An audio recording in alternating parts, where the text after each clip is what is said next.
Modern Warfare 2 Season 1 as well as DMZ and Warzone 2 has just released, and it seems like the community is generally speaking having a lot of fun. Whilst people are critical of Warzone 2 and DMZ and some of the changes they've made, in particular in Warzone 2, people seem very interested in Call of Duty right now, no matter whether you are loving it or hating it. And we have a lot of news to discuss in this video, but before I jump into that, I have a really quick sponsored message that will help out Call of Duty and gaming content creators.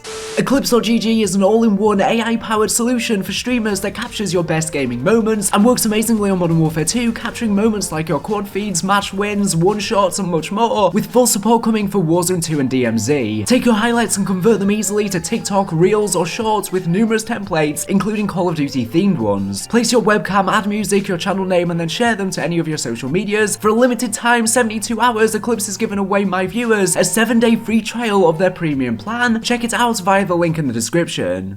Okay, so the first topic I want to discuss is that Modern Warfare 2's multiplayer is actually coming to mobile. Yes, that is right. Recently, there was a Warzone Mobile private event where a bunch of YouTubers and influencers got flown out to London and got to play the game and do a lot of other stuff in private. It was a whole 2-day event, but unfortunately, the public didn't get to see it. But because this event happened, people have actually been leaking stuff from the event, and there's images and gameplay all over Twitter, and it seems like Modern Warfare 2's multiplayer is actually going to be a part of Warzone 2. Warzone 2 is not just going to be a battle royale experience, it's going to be multiplayer and Warzone. They've got all of the perks, weapons, kill streaks, etc. from Modern Warfare 2 inside of the game. Will you be trying out Warzone Mobile when it releases, and will you be trying out the multiplayer, especially with cross progression with the console and PC versions? This begs the question, what is going to happen to Call of Duty Mobile afterwards? Well, I thought maybe it might get discontinued, but Call of Duty Mobile is updated a lot by Tencent. They own stake in it, so I think they will be having Warzone Mobile and Call of Duty Mobile both continuously updated. They're going to be treated kind of like separate games, and I think it shouldn't work out too poor. PUBG does have 2 different versions of the game on mobile, with the standard game and then the mobile specific version, and I think Call of Duty are trying to do something similar, with Call of Duty Mobile being a big mashup of all of the Call of Duty games and being more Treyarch-esque and arcadey, whereas Warzone Mobile is going to be the more grounded version that is more similar to the current mainline Call of Duties. Of course, on launch, there's just going to be Verdansk in Battle Royale, but they might bring other maps such as Al Mazrah to the game in the future. Speaking of Warzone Mobile though, you are actually now able to pre-register on iOS devices. Previously, you could only pre-register on Google Play, and it has given an expected release date of the 15th of May 2023, so that's going to be around about when Warzone Mobile is going to release, at least on iOS. It might release first on Google Play and then later on iOS. I do believe iOS apps are harder to develop for, and it's harder to get approved for the App Store if I believe correctly. There's more regulation. Correct me if I'm wrong in the comment section down below, that's just my understanding of things. So it is possible that it won't release on both platforms on the same day, but we'll have to wait and see if that is the case. If it's going to be releasing in May, that gives the game quite a lot of time to improve upon, since right now from all of the leaked footage we've seen, it does seem quite unfinished, so hopefully with an extra 6 months or so of development, it will get touched up by then, and the standard and quality will be better. We're not sure if the game is going to release with just Warzone, or whether it's going to be Warzone and multiplayer at launch. Maybe the multiplayer could be released at a later date, with them first focusing on Warzone. Right now we have no official details though, so all we can do is speculate. In addition, Warzone Mobile has hit 25 million pre-registers, and what this means is that all pre-registers will now be able to unlock the Ghost Condemned skin when the game releases, and they have released a trailer for this which I'll play in a second. But first of all, they have said that when they reach 35 million pre-registers, there's going to be more unlocks that are apparently going to be different for every single player. So I will leave links in this video's description if you want to pre-register. I would recommend doing it on both iOS and Android, even if you don't own both devices. Anyways, I'll play the trailer for you now.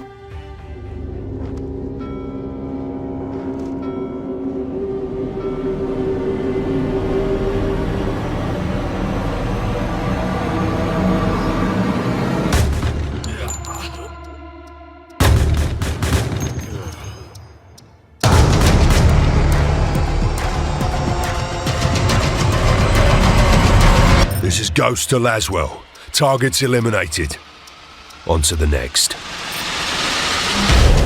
Call of Duty, Warzone Mobile. Pre-order now on the App Store. By the way, the world's first nuke for Warzone 2 has been discovered by Magnificent and Ethan Stellar, but they don't actually know how they managed to do it in the game. It's a secret little contract or Easter egg, but now that people have managed to do it, people are going to be trying to replicate what they did, and hopefully we will figure out sometime soon how to actually do the nuke in Warzone. It doesn't seem like an easy process. It doesn't seem like something you can do every game. It probably takes multiple games, but yeah, I will let you know whenever the nuke is actually found on how to actually do it, with a short little guide explaining that. In the meantime though, all we have is this gameplay. It is a pretty cool animation, but it's basically just a tile screen, so it's not that epic. So we have received the Season 1 cutscene for Modern Warfare 2 and Warzone 2, and unlike the past few Call of Duty games, the seasonal cutscene pretty much told no storyline. It was just setting up the environment of Al Masra for Warzone 2 and DMZ, and the new Zeus operator. There was pretty much no storyline told. It was visually a very cool cutscene, but just very lacking for lore fans. So it seems like we're not going to be getting proper storyline cutscenes each season this year, and I think they're actually going to be saved for raids. As you know, the first episode of raids are going to be releasing to Spec Ops in Modern Warfare 2 in Season 1 Reloaded on December 14th, and we've been told that this is going to be the main thing telling the post-launch story of the game, following on from the campaign. So maybe there's going to be a cutscene for the first episode of raids, and that's going to be how the storyline is told. You might even get a cutscene for completing it too, and maybe the seasonal cutscenes at the start of each season won't really be storyline focused, and it's going to be the raids that are. I'm hoping that we get one raid per season, but right now we just know of the first one coming in Season 1, and this will probably have tie-ins and connections with everything going on with the post-credit scene with Makarov and the ultra-nationalists hijacking a plane for the sequel to No Russian. The last thing I want to mention is just regarding my general thoughts on DMZ. It seems like the community is enjoying it a lot more than they thought they would from the DMZ reveal, which was very poor because a bunch of influencers just played a couple games and they didn't really give a proper explanation of how the mode works, and people seem to be enjoying it a lot, especially because their expectations were so low. With that being said, it seems like the mode only plays well if you have a full team and you are playing with friends. If you are just playing with randoms or on solo, the mode is a complete hellhole and is extremely difficult. The mode in general is quite difficult just because the AI kill you so fast and they have ridiculous aim. I would love to see DMZ but with zombies. Hopefully that is something we could see within the future, maybe within next year's Halloween event or as a year 2 content update. This would essentially be a different iteration of Outbreak. I just find that the normal enemy AI is quite boring, and I want to see something that's more fantasy or scientific. I also just don't like getting shot. I don't think anyone does, and it would just be a lot more fun seeing a mode like this where you aren't being attacked constantly. And if they had it with the zombies, it would be just as fun, if not way more fun, because it would have a lot more lore and the side quests would be a lot more interesting, like the ones we saw in Outbreak. They could lessen the amount of teams that are on the map at a time that you can also run into. Overall, I think it would be a much more fun experience. The big issue with DMZ though is there isn't really much grind to it, as it's just basically an XP farm, which is good for those who want to grind XP, but you can also get the M13B, and it's a way so that you can bypass weapons so you can unlock them easier if you successfully exfil with them. Other than that though, there is pretty much no grind to this mode. After you've unlocked the M13B and after you've played it a decent amount of times and you've exfilled a few times, you're not going to be getting a different experience every time you play. Of course, the mode is apparently in beta, although that doesn't really mean much since it's released worldwide and it isn't available for a limited time, but hopefully this mode does get updated a lot through its post-launch seasons. That'll improve the mode a lot, just like Outbreak was. It's definitely in need of a base that you can upgrade, like in Escape from Tarkov, and a trading hub, since you collect all of these items in the game but they just get converted into XP, as well as the cash that you exfil with gets converted to XP. It would be cool if you're able to bring this outside of game into a trading hub like was leaked before release, so I'm hoping that's what we could see post-launch. But yeah, this mode is nothing like Escape from Tarkov. It's a lot more casual, but it does need a lot more grind for this to have longevity, because whilst it is fun for people to play right now, it's still in that fresh stage and people will get bored of it sooner rather than later. They definitely need to change the mode as well so it's more adjusted for solo play as well as playing with randoms. I know there is a looking for friends system now, but still, I just want to hop in this solo without playing with randoms, and I wish I could do that without it being so tough. Anyways, that's everything I wanted to talk about in this video. Thank you for watching the video, and make sure to subscribe if you're not here for the latest and greatest Call of Duty news and information. So anyways, thank you for watching, and